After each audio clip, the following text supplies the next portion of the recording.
Welcome to Northish, a podcast about ethical leadership and the moments when our moral compass either points true north or it starts to drift. I'm Angie Fortner. And I'm Michael Kallenbach, and we are glad to have you join us today. Michael, I have a question for you. What is the first thing you think of when I say Popeyes, Louisiana Kitchen? Is it chicken or spicy chicken? Well, Angie, I have a really hard time thinking of anything when you say those things because I have weird dreams of floating on crispy chicken in a lake of rich gravy. I have a feeling, though, that you're about to tell me that things weren't always that great for Popeyes. Things were not always that great for Popeyes, Louisiana Kitchen. And that's what we're going to talk about today in episode 1, Love That Culture Shift from Popeyes. The purpose of our discussion today is to see how leadership driven by an ethical responsibility can turn a company around. I'm really impressed by the way you handled the jingle there. So in 2007, Popeyes was in financial trouble. Their stocks had dropped drastically, franchises suffered financially, and the franchise owners threatened lawsuits against the corporate entity. So it was not going well for Popeyes. Yeah, no doubt. Sounds like things were terrible. Yeah.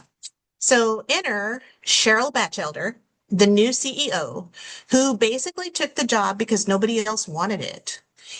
And after 7 years leading Popeyes through a lot of change, Batchelder managed to get in good financial standing through servant leadership.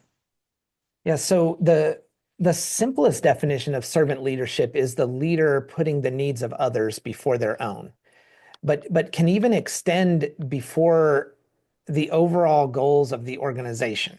So this is not a podcast suggesting that servant leadership is the premier leadership philosophy.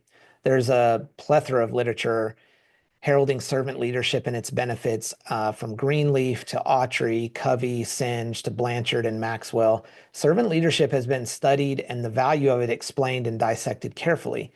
In their 2019 systematic review of servant leadership, Nathan, Eva, and colleagues gathered evidence from multiple studies suggesting that this leadership style can address the sense of tribal belonging that our minds require, stemming from evolutionary leadership biology. It's fascinating, but it's not without its critics.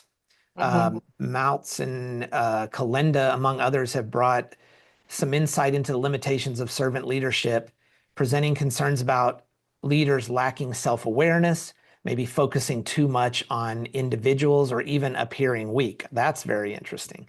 Yeah. Gloria Zhang admits that there is not enough research into the effects of a servant leadership style on the leader themselves. She focused a study in 2019 on the effects on the leader and discovered leaders who use this model experience significant emotional exhaustion. Wow. Okay. So that brings us to setting our intentions for this episode.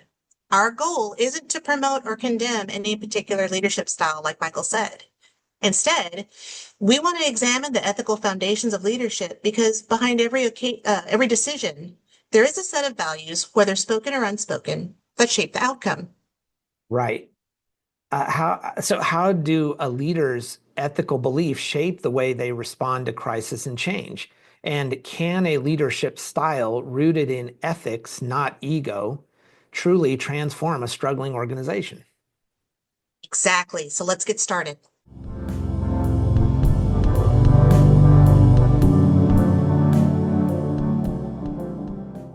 Okay, so Cheryl Batchelder includes in her definition of servant leadership the element of caring, stating that there is an expectation as an employee that our bosses care about us.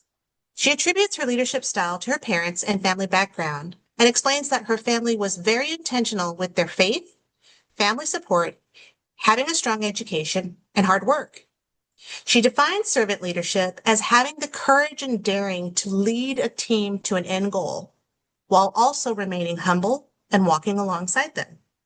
So for her, it was important to understand the fears and concerns of her team and then help them to be successful during uncertainty. So it sounds like what Batchelder is describing here is the relationships employees expect to build with their employer. That's directly connected to the concept of ethics of care.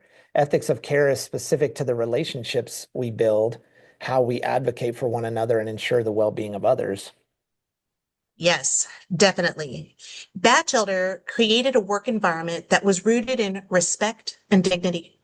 And by doing this, she was able to improve the franchise experience and increase overall customer satisfaction and loyalty. That's great. So, what does a company who is led by a servant leader who leverages the ethics of care, what does that look like? Well, Elder provided a great overview of what it means to be a servant leader and how she draws on her background for ethical practices.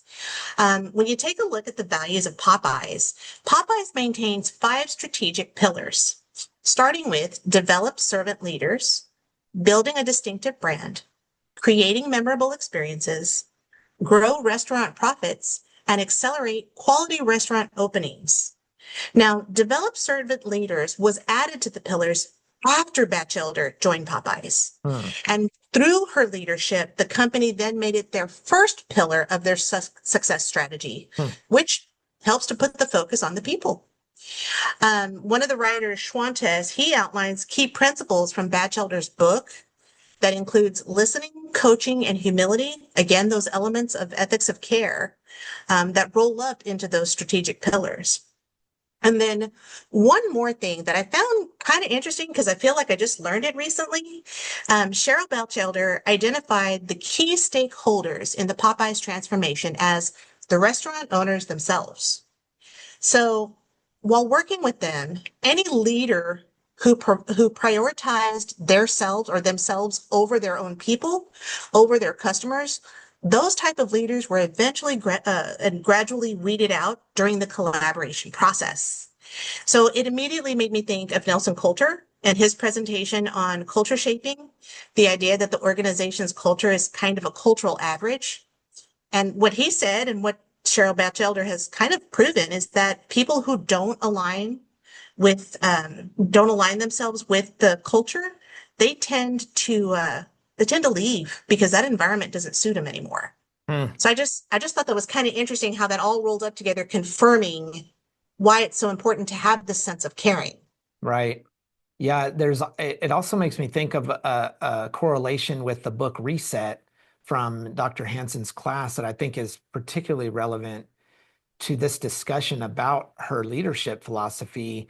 The idea is in any major change effort, which she certainly was in, Mhm. it's important to find the leverage points. So the leverage point for her was the leadership philosophy of the owner. She believed that affecting that would be the main leverage point that could get the most bang for her buck. So she Right. determined the strategic place she could put her effort that would impact that organization the most and infuse that place with servant leadership. It's a sign of an effective transformative leader and an example of that intersection of her leadership theory and ethical frameworks. Exactly. So to recap, Popeyes was struggling financially until a servant leader, someone who led by caring for people, stepped in and transformed the business by investing in those people. Her approach wasn't just strategic, it was ethical, and that made all the difference. Yeah. And and on that note, we challenge our listeners to think of how ethics of care can help them in their roles, especially humility, because it sometimes takes a lot to be humble. Step back and say, what's going on here? I'm Michael Kallenbach. And I'm Angie Fortner. Thanks for joining Northish today.